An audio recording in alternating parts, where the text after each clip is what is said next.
Today I wanted to talk about the group of Traditionalist nuns that were pressured to leave Philadelphia, the Archdiocese. And so I received an email, and if you donate money to the Carmelites in Fairfield, which I recently posted a video about the Elysburg Traditionalist Carmelite nuns that moved to Fairfield, Pennsylvania, both in the Diocese of Harrisburg.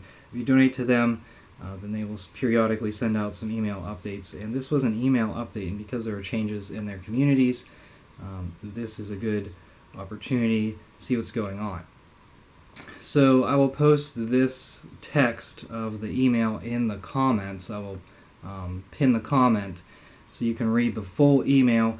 It talks a lot about their move, the Traditionalist nuns move from Elysburg to Fairfield, which I posted a video about the Elysburg Monastery and how it's vacant. They said they had a religious group sort of lined up, but the plans fell through for that group to take over, and so it's still vacant. They're still looking for a religious group. And so that's a very quick update, because I had posted the video and then I received the email shortly afterwards.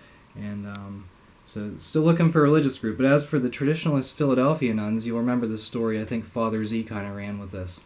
And the nuns, he said they left in the middle of the night and all this stuff. It was very dramatic. And they were pressured from the diocese to say the new Mass, which they said, no, we just want the old Mass.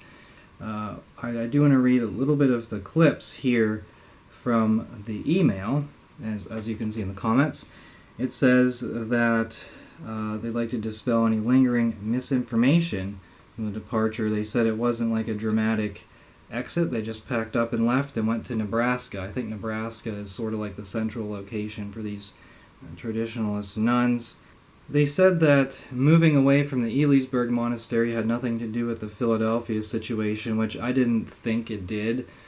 In regards to the Philadelphia situation, the email says, as attempts were being made to not only interfere with, but to obstruct their way of life, the nuns tried one way after another to gracefully bow out of this pre-existing commitment. When it became painfully clear that the freedom to maintain their identity as originally promised by the Archdiocese was not being honored, the only option left to the nuns was to return to the monastery in Valparaiso, Nebraska. They did this in the most correct way possible, fulfilling all canonical requirements. Contrary to rumors, it unfolded very quietly, and they left. So this email is from Mother Stella Marie of Jesus, the Prioress of the community of the Carmel of Jesus, Mary and Joseph.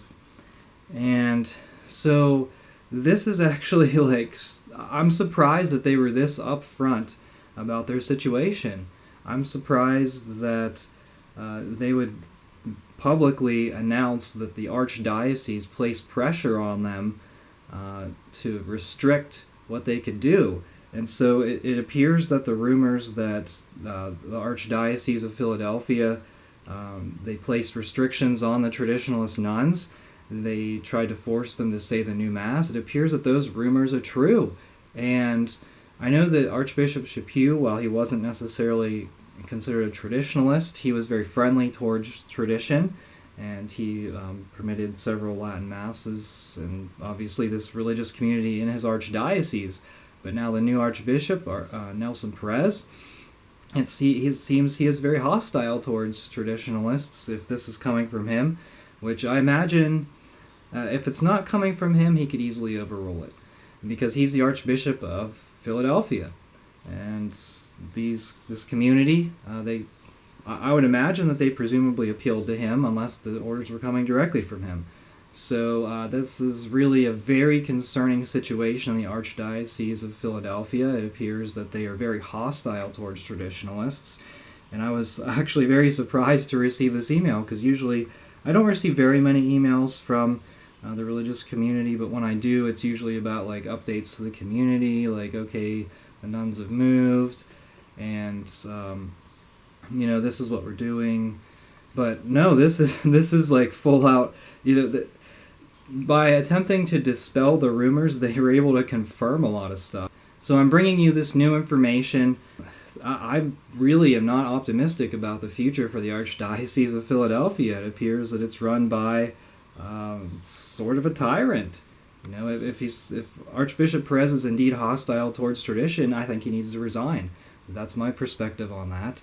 I call for Archbishop Perez to make a public statement as to what happened with the Archdiocese of Philadelphia.